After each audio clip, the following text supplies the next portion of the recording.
Next up is our next fireside investor chat, and I'm honored to bring up Bijan from Spark Capital. Give a round of applause for Bijan. All right. Hey, Alex. We're going to do something here. Have a seat, Bijan. All right. Are you guys awake? Yes. Okay, that's what I thought. Are you guys awake? Yeah. Thank you, Howard. So, Bijan, we just caught you right after a board meeting, huh? I'm awake. Now that I just screamed, huh?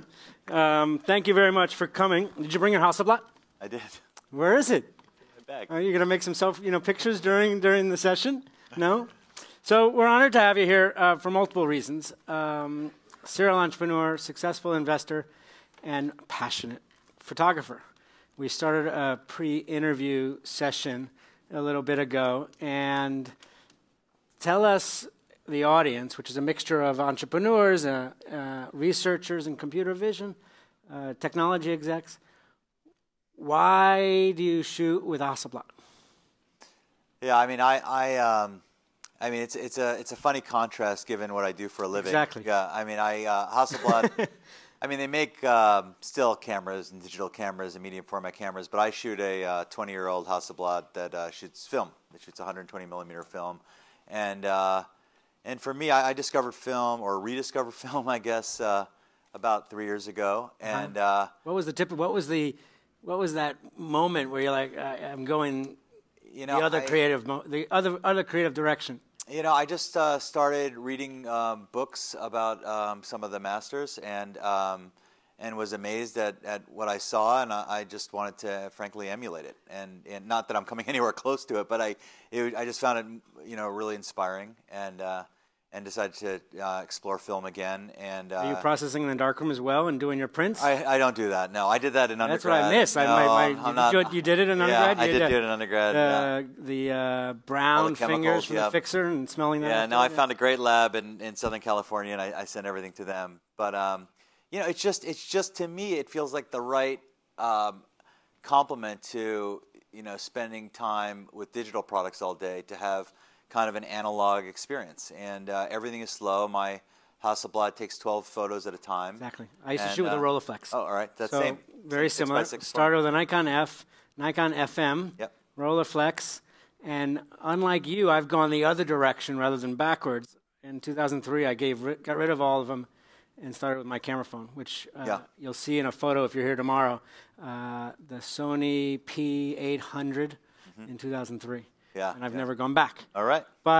And so those 12 pictures, yeah, it's interesting. I mean, you mentioned you do 1 or 2 investments a year. There's kind of a similarity between only 12 photographs and not being able to. Yeah, so I make more photos than in new investments, I guess. Well, actually, probably per fund, how many investments do you make? We make about 30 investments per fund. But you personally? Well, personally, about 5 or 6. So there's almost a connection between the number of images in a roll. I thought about that. Yeah. I guess that's my role as a moderator, kind of. Thank you. Next time you go make a picture, it's going to be interesting. So do you say take pictures or make pictures? I say make pictures. Yeah. Well done. And I don't know. For me, it feels quite good. Now I'm not a complete. I don't make fire with 2 rocks and all that. I mean, I am really excited about what's happening with digital and connected products and computer vision and all sorts of social experiences. But I think if you haven't picked up a film camera in a while, you should do it. I agree. So let's look at a little bit of, we both were operators and went to the investor side. You've been investing for a lot longer at a big fund with some great successes. But do you ever feel when you made that transition, what was the hardest part of that transition? And how did you get past that any difficulty that might have existed? Yeah, I mean, the hard part on a personal level was I didn't know what I was getting into. Literally 11 years ago, I was not an investor, so I didn't know, would I be any good at it? Would I like it? What would it be like actually doing this, every single day? So there's a lot of questions. It's mostly the unknown. And I would say, I'm still figuring it out. I mean, if what the next 10 years will look like the last 10 years, it'll probably be completely different. Right. I think that's the fun part. But it's been humbling for sure. One of my challenges is that as an entrepreneur, I always felt that I was doing. Every single day I can tell whether I'm moving the ball forward every second of the day or backwards. As an investor, that's more of a coach rather than doing, and getting too into the weeds is the wrong thing to do. Yeah. And so that, for me, after 18 years as an entrepreneur, was hard. But have you ever experienced that kind of thing? Yeah, for sure. I mean, especially this pace I'm on of 1 or 2 new investments a year. I mean, I'm meeting a lot of companies, but only getting involved a select few. And when I first started, it was kind of like, am I being productive? And I had some mentors that really helped me kind of think about it differently. And that I'm learning every day. I'm helping, or at least trying to help people, and moving the ball, I guess, forward that way. But in the beginning, I felt like, is this really what I was supposed to be doing? Yeah, sometimes every week I felt like, no, don't do that. Back up again. No, and kept on going back in. Yeah. So from the entrepreneur world, we have successes and failures, and also on the investor side. Yeah, exactly. What's the biggest mistake that you made as an entrepreneur that you learned the most from? I think the late '90s were quite instructive. I was at a company called Web TV in the mid '90s, I guess, and that was a great success on many levels. The people, product, outcome was fantastic. The next company was a company called Moxie Digital that didn't work, and it was we started the company in 1999. We raised our Series A we raised $60 million. Our Series A at 200 pre with no product, and we spent it. And learned a lot of lessons. And so what was the one big learning lesson that is there one that actually helps you now on the other side of the table? Yeah, for sure. Everything. Obviously it all adds up, right? But yeah, look, I think some of this stuff is fairly well discussed today around MVP and being capital efficient. And in those days, it feels like 100 years ago, but it's very painful still to some extent. But really thinking about being much more mindful and focused and capital efficient are things that I'll never forget. And we were thinking about things completely differently in terms of trying to get big fast, and we thought we knew it all, and we didn't. Right. A couple months ago, you wrote a blog post, which I loved. Less things, better. Oh yeah. Right, and it's about setting priorities and focus in business and personal life. And this is something Howard and I actually talked earlier about it in general, and it's a challenge I try to figure out all the time. You wrote a list, and then towards the end, you kind of, I think I recall you said you reviewed the list and said, maybe I've got too big of a list. Yeah. But they were pretty core stuff. Yeah. Look, I think that's the challenge also in startups or in personal life is exactly. that, you sit in a board meeting and it's like, we got to do all these things this year. And do we really have to do all these things? And I think oftentimes I'm finding as an investor, I'm in a board meeting thinking this stuff is so obvious. And then when I think about our own firm or my own life, you realize that this stuff is really hard.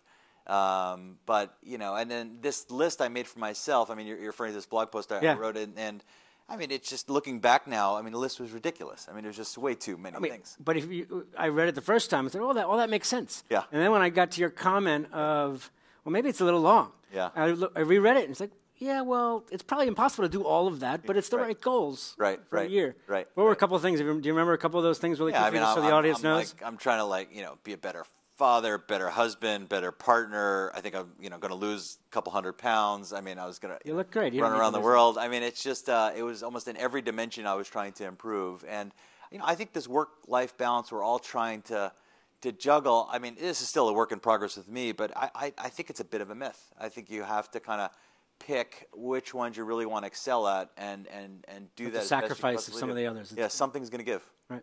And so, is there one? I guess looking at that list and this priority question about entrepreneurs, and the ones that succeed are probably focusing on different priorities.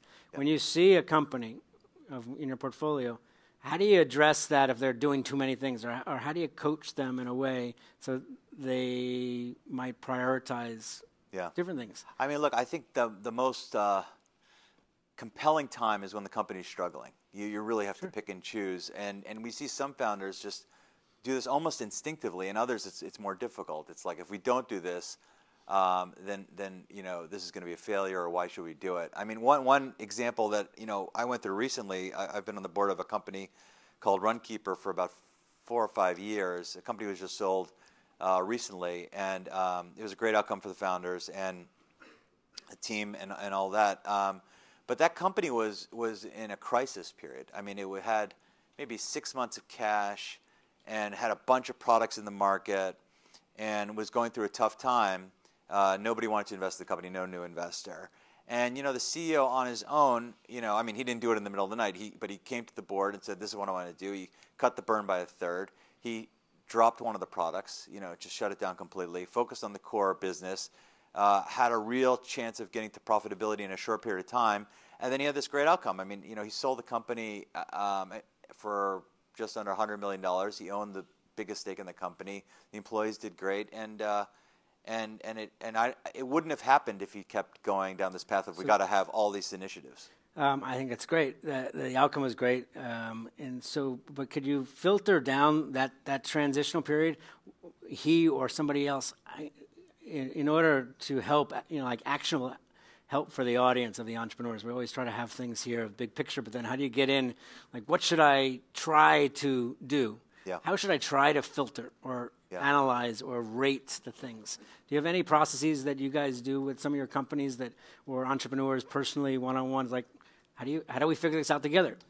Yeah, I don't have a flip secret answer here, but I do think it's trying to be as focused as you can on thinking what's the most important thing we have to get done. And oftentimes we get involved in the company, it's in the earlier stages of the business, and almost by definition that the capital we're investing is going to be insufficient, for the next phase of the company or for the company to reach its fullest potential. And I think at that moment, since we're all mindful that this is going to, we're basically in deficit financing mode, we have to think about, like, what is the most important thing we have to accomplish for the company to get to the next stage of the company's mission. And I think distilling it down to that, trying to make it a more simpler task is the... So relating it around the mission and a very direct statement of which everything else that doesn't directly tie to that is not dealt with. Yeah, I mean, oftentimes you hear about companies like, hey, there's no business model initially, and it's almost, I feel like that can be confusing as well, because if you start firing up the business model too early, it's just another thing you got to worry about, and then you're diluting efforts and everything else. So if you could stay capital efficient and you could find great partners and investors, then you can be singularly focused on what's the most important thing at the time. So at that point, you're talking about capital efficiency. Just for many in the audience know you and Spark, but for those that don't, two sentences about fund size, ideal profile investment, and how early.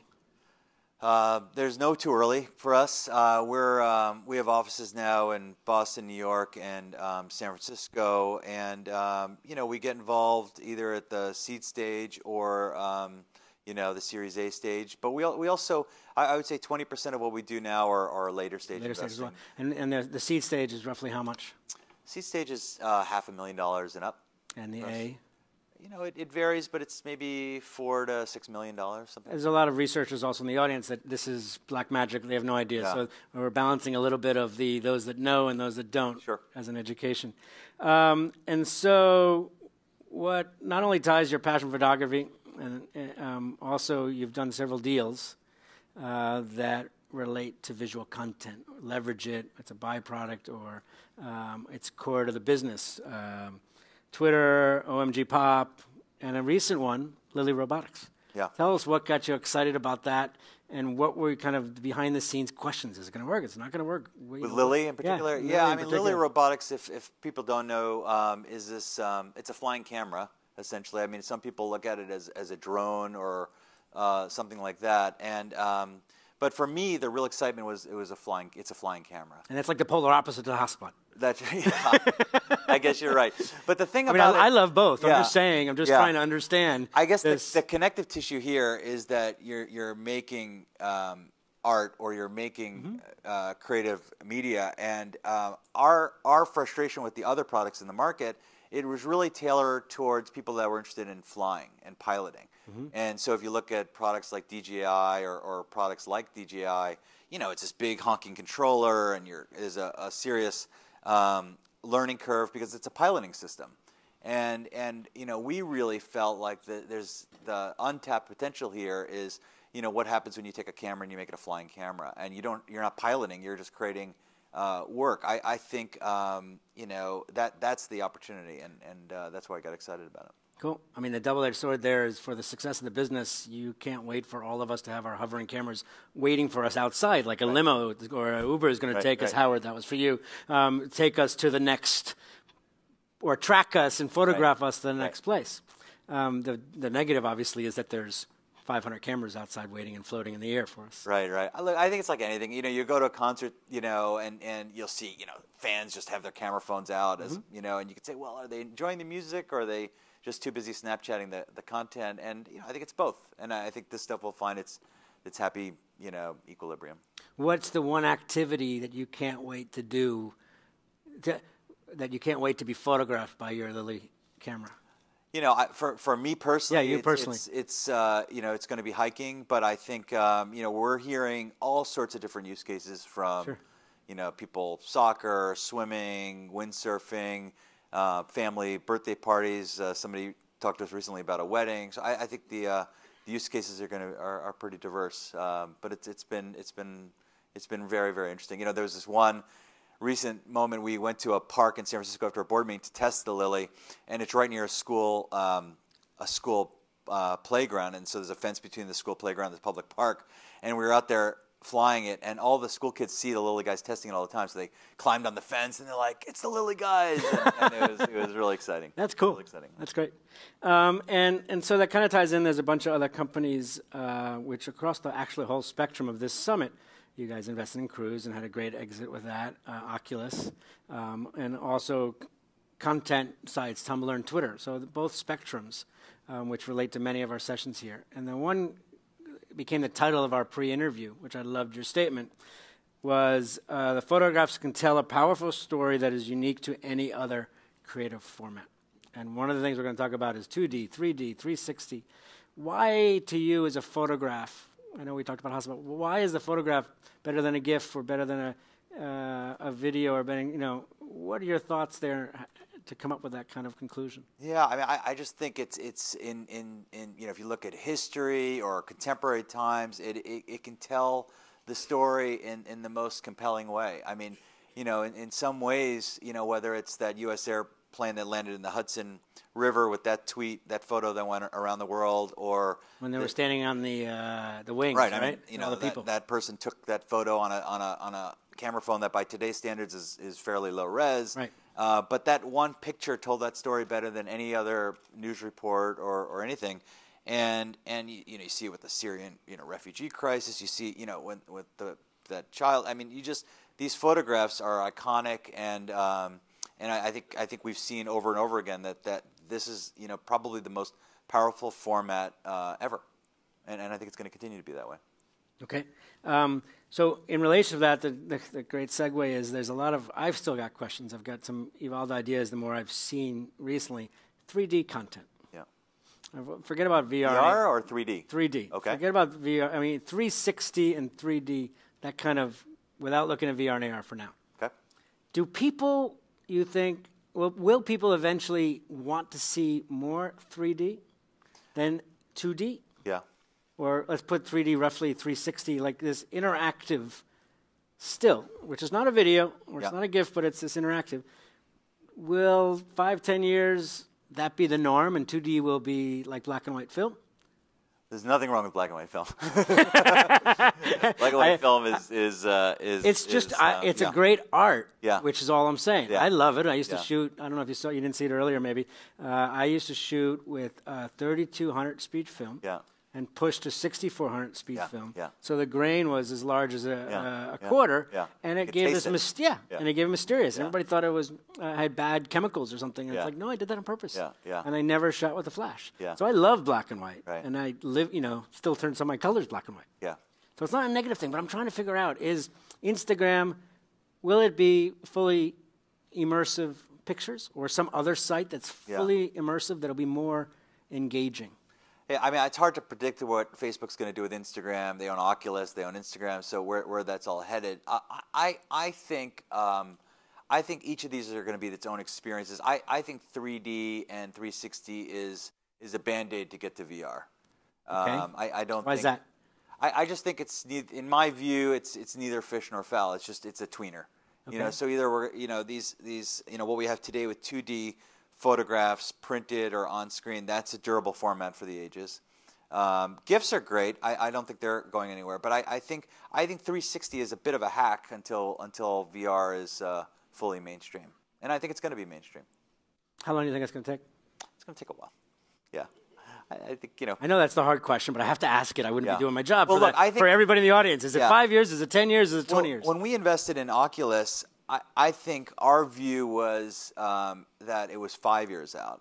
Mass market, yeah, for gaming. Like that was our feeling. For gaming, yeah. Okay. Post acquisition, obviously we have nothing to do with the business anymore. But I think in some ways it's 5 years out again. This was 5 years ago. But the significant difference is that Facebook's ambition and audacity for Oculus is much bigger than our ambition and I was going to say audacity, but maybe naivete. So they're not just in it for gaming; they're in it for everything, and I think that that's why another 5 years isn't kicking the can. It's more of just the aperture got bigger. Not to have too many double entendres. I like that, Bijan. That was good. But so I think that's the reason why it's just probably going to take longer. But I think that the experience is so compelling that I really believe that it's going to happen. It's just too compelling to I would agree. Versus like 3D movies, it's like I don't feel like that's compelling or it's cute. I guess the question there is experiencing that content. There'll be whether or not it's gaming or other activities, wearing the gear or holding up some cardboard version or evolution. There's going to be a different activity, right? Versus. And it might be 24/7. Yeah. One day. Not. Yeah. It might not be. Yeah. But up until then, I wonder whether or not that 3D and 360 images will be everywhere and become more normal until headsets are prevalent. Yeah, it might be, but I don't think you're going to live inside the Oculus 24/7 or HTC or whatever competing thing. I think it's going to be when you want that experience, you're going to have that experience, and then when you don't want that experience, you're going to live your life, and that's okay. I don't think this is an or, it's an and. Right. And I think that's where it's exciting. I mean, there's no reason why in the future I couldn't do this with you, but I could be in Boston, and it'll be as lifelike and realistic as me being here. I can't wait. Yeah, that'll be fun. And maybe we I'm can not get many. even Nobody. You're not here right now, and then nobody will be here right now. We're going to be in many different countries and experiencing. It's possible. Yeah, or we can have people from all over the world participating in a way that they can't do that today, and I think that's exciting. I think it is if it becomes immersive enough where we feel like we're there. I mean, we purposely do not do live, streaming of this event because you're either here or you're not. Right. At least for right now. Right. I've got many questions, but obviously interactive. If you've got any questions for me, fire away. Another thing I read I like trying to understand a little more is you personally looking for companies and the types of companies. And at least on your profile page, it says you like to look for companies with new approaches to building communities through the sharing of ideas and interests. Obviously, Twitter, Tumblr relates to that. But what are you seeing going forward with this world of computer vision and others? Are there intrigues that you might have and say waiting for that to happen, or is it more serendipity when they come through along with the trends? I mean, I think what you just described and what I've been excited about is more around shared experiences, whether it's in these creative tools like Tumblr or even in workplaces and teams like what you see with Slack and Trello. Trello's one of your deals as well, right? Yeah. We're investors in both, and I think that to me is very exciting. There's a lot of energy these days around bots and things like Alexa and this Google Home thing, and I think they're amazing products from a computer science point of view or AI ML point of view, but they don't really do anything for me. I mean, I really feel like they're missing the people side of these things, and I think the reason why, when I walk into a venue and I see all the Foursquare tips from other people, that's, I find it much more exciting than, Alexa telling me to go grab a cappuccino down the street. I feel, the movie wasn't as exciting as a Foursquare tip. So I'd rather have people power the internet versus some machine in Mountain View. But if AI is working along the learning from the masses, it's basically a collective group of people delivering her. Right. And so it could be the next generation Foursquare when we come back a couple of years, and you say, actually, I did invest in the next one, which is delivering the synthesis of the planet. Exactly. Yeah. Remember her? She was dating 1,000 people at the end. Exactly. It's great. It's great. It's insane. It's great. So we've got plenty more time, but and I want to offer up to the audience any questions, and we're going to interact. And so raise your hands if you've got questions, and I will keep on firing away. Anybody have one right now? Go ahead. So hi, Bijan. First of all, nice shoes. Second of all, my question is him or me? The one on the right. Your question is my right, yeah. Around the tips for entrepreneurs who are looking to raise capital, especially in the current funding situation. Yeah, I mean, my own take on the current funding environment is, at the early stages, what you read in the headlines, just ignore it. Literally ignore it. And I think it's mostly irrelevant. I think the headlines about this volatility and, it's tougher times ahead, it's really for companies with massive valuations and big burn rates. And if you're starting a company today, you don't have to worry about either. But we have the issue really is that we've got this funk where you have tremendous amount of pressure. Public markets are putting pressure on tech companies, and as a result, it just kind of goes downwards. But at the same time, you have entrepreneurs building extraordinary companies based on amazing ideas, and you have venture capitalists that have never had bigger funds ever. So there's no shortage of great ideas getting funded. Like that, it's not the case where entrepreneurs are out of ideas and VCs don't have any money. So we're exactly the opposite. We have both of those pieces at work here. So I don't think anything that's happening in the public markets or macro volatility should discourage anybody from building the next great company. Anybody else have a question? Over here. If somebody could race over there. To your left side. You look to your left. There you go. Hey, very good talk. I have a question. We talked a lot about VR. What's your view on AR? How far do you see that away from being a mass market product? Yeah, I want to like AR. I really want to like AR. I haven't gotten there yet. I mean, I like the concept a lot, but I haven't seen any AR demos, and I've seen a number of them recently in the past, and I don't feel like we're there. I mean, I guess the most interesting ones, although it's not exciting, has been like automotive heads-up display systems. I think those are valuable. But by and large, I thought even if Google Glass was a real thing and it was displaying content on the real world, for me that's not. I just haven't found those product demos super compelling. I think. So I'm much more in the VR camp than the AR camp. I think the VR one is more intentional, and the experiences are much more interesting. But I want to like VR. I just haven't gotten there yet. I'm sorry. AR. You can move it over. Do you think that the situation is different for enterprise applications? Do I think the situation is different for... I mean, there might be vertical applications I'm just not thinking about, where AR can play a big role, and the experience maybe is more about functionality than otherwise. But I just haven't seen it. Like, for example, I've seen some around architecture and things like that. But even that, I'd rather have videos or VR. But I'm open to other things. Like I said, I want to see it. I just haven't yet. So the example I'll give you is we invested in a company called Apex Labs, which is AR for B2B enterprise. So manufacturing, healthcare, and logistics. And it's amazing what they're doing in those spaces on an ROI basis. So I think before we get to VR, it's actually going to be more AR opportunities, even though VR might be the holy grail until the next holy grail happens. It's possible. Of dating thousands of people simultaneously. So back to this kind of attribute to visual content combined with people sharing. I love this kind of, it seems like a core passion of yours and belief in value creation.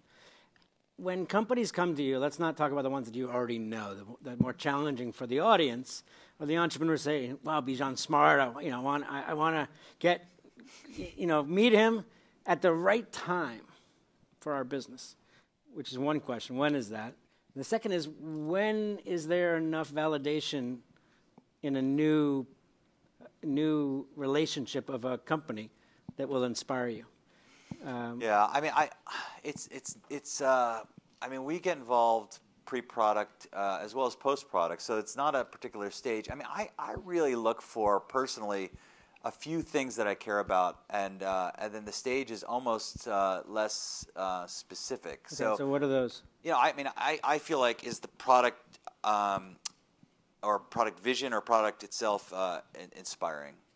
That's the paramount thing. And then, the other part is, can I imagine that, if I wasn't doing what I was doing for a living, would I imagine that I would legitimately want to work for these founders? And if those two things don't, compile, then I tend not to want to invest. But it also means that second one is, I like the way you said that. It's because you actually would be working for them and vice versa. Right.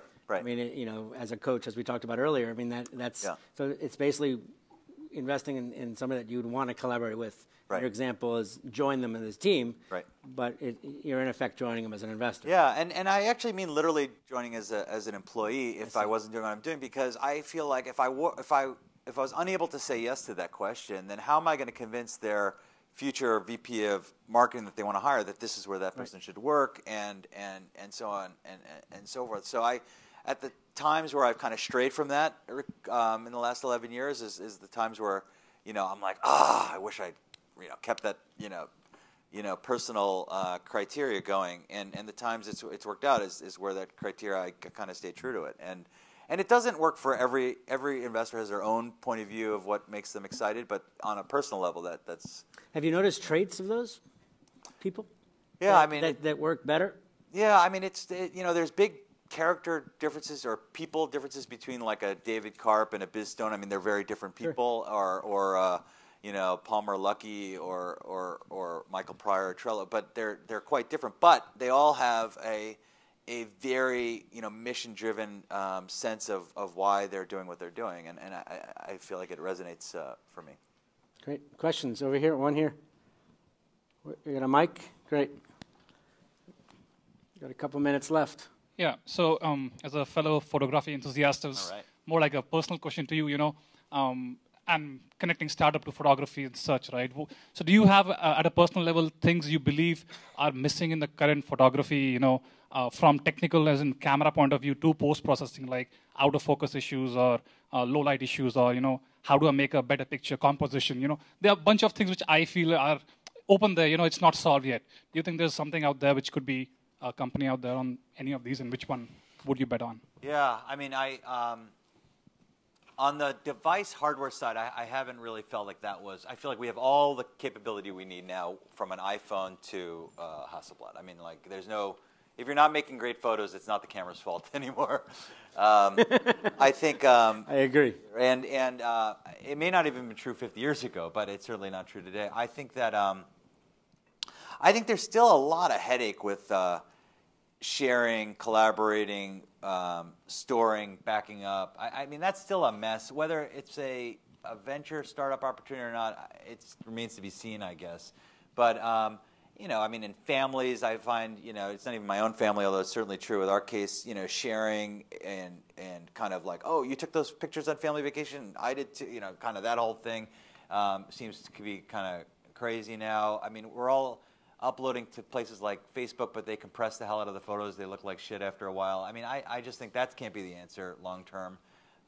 So there's still, I feel like, a missing piece on kind of, loosely speaking, I'll call it like workflow, backup, sync, sharing amongst people that you care about. But I don't know where that leads us. But yeah. How do you, when you make a picture in any format, how do you choose How do you choose where to share it? Yeah, I mean, Tumblr's my go-to place for things that I want to publicly share. If not, I'm still old school. I have a private Flickr account just for our family and my own family, my brother's family, my mom and dad, and because my parents aren't on Facebook, and they're on Twitter. They're on Flickr. Twitter, but they're part of the private Flickr group. And I mean, but it seems a little ridiculous that I'm using Flickr, but that's to that one use case. And it doesn't really come in the spectrum of our conversation. Right, it seems like it makes sense.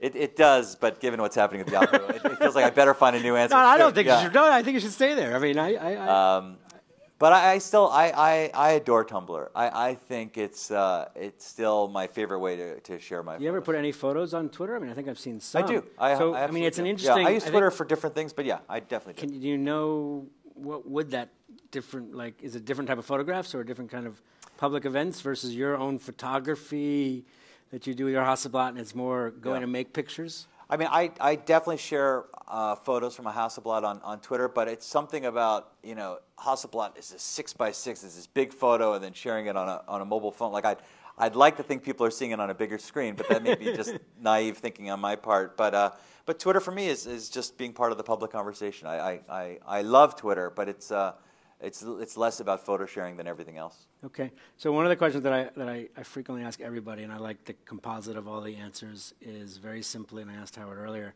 in one-word answers. Oh, okay. Yeah. Your favorite personality trait of an entrepreneur and your most disliked personality trait or hated personality trait of an entrepreneur. In one-word answers.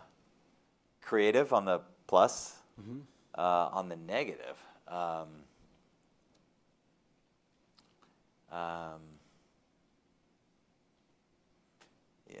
for the ones that I have a harder time indecisive. Mm-hmm. Yeah, indecisive. But indecision with the founders that where if I were to pick on one thing, but I mean, it's hard to be No, we're all human. We're trying to figure this stuff out. Absolutely, yeah. But you're forcing me into this. I am forcing me. So mine is passion and selfish. So obviously, some people would say selfish is a good thing or a bad thing. Right. But I look at it as a horrible thing because it's not team player. It's not building a company. It's all about that individual, which sometimes works for some and doesn't work for that. And the reason I like the one-word answers, even though they're hard, is because they're very easily actionable to people when they hear it. Sure. Yeah.